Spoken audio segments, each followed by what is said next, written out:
Hi plant parents, thanks for clicking on my video. Let's get to it. First things first, we'll be removing the support stakes and then the plant from the pot.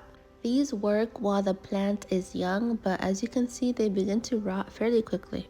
Now this plant looks relatively healthy, but the soil is super saturated.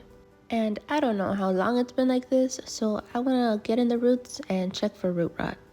And while I'm at it, I'm also going to be partially removing this sponge you see here. I think companies use these to start off the plants as cuttings, or I'm not sure. But I do know as the plant starts to grow, it's not necessary. So I try to remove as much as I can from it, but without hurting the roots too much since they are embedded in it.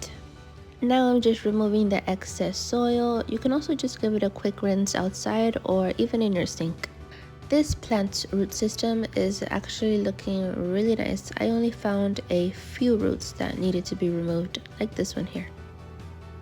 Now let's talk about soil. Mine needs a bit of a touch-up, so I'm going to be adding orchid bark and perlite.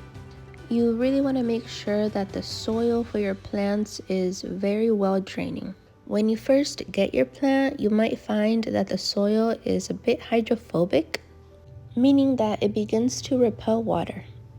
So if you notice that the water is pooling at the top of the pot, it needs to be repotted into a chunkier mix. My preferred potting mix is potting soil, orchid bark, perlite, compost, and coconut coir.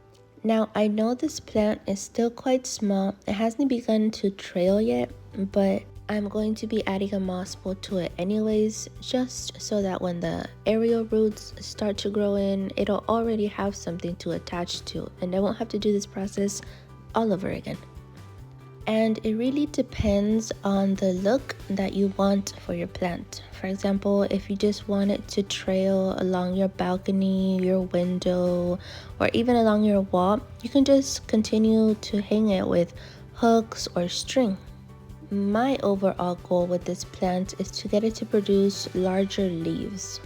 The leaves on an Adansonii can get quite large, I think up to 12 inches, but you can only achieve that if you have something like a moss pole. So as you can see, I'm using sphagnum moss and coconut coir.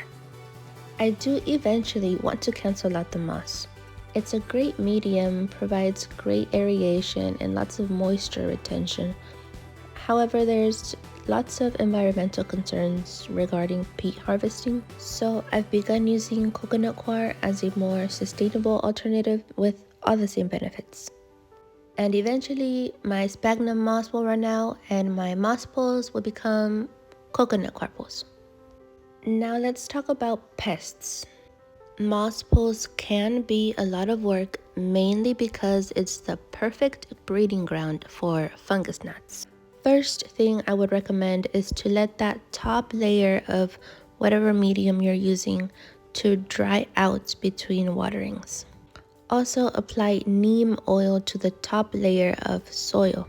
It can disrupt the life cycle of fungus gnats and also acts as a natural repellent. Now the adult fungus gnats are attracted to the color yellow, and there's lots of yellow sticky traps that you can buy and place around the moss pole or even the pot. Lastly, you can introduce beneficial nematodes.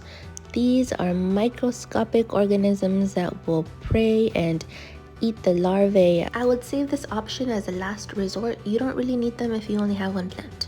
Now back to the video. As you can see, I really should have just cut the pole to the size that I wanted because I ended up filling it up too high and using too much medium.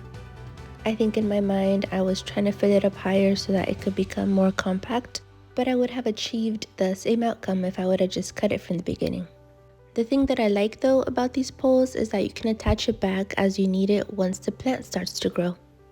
And that's it. Fertilizer once a month, give it some bright indirect light, and you should be good. Thanks everyone so much for watching. If you have any questions, please comment down below.